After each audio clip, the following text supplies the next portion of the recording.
وآخر دعواهم أن الحمد لله رب العالمين۔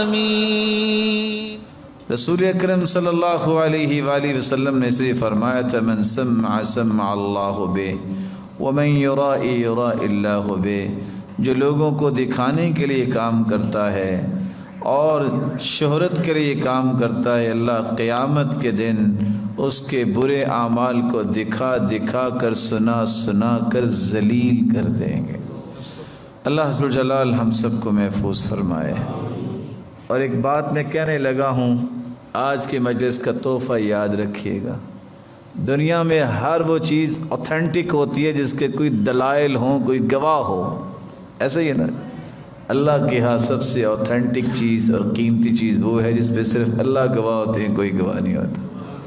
اس لیے اپنے اعمال کو اللہ کے لیے خالص کریں، تھوڑا بھی ہوگا اس قدر برکت والا ہوگا کہ جو دنیا کے لیے ہزاروں اعمال کیے ہیں وہ مقابلہ نہیں کر سکیں گے۔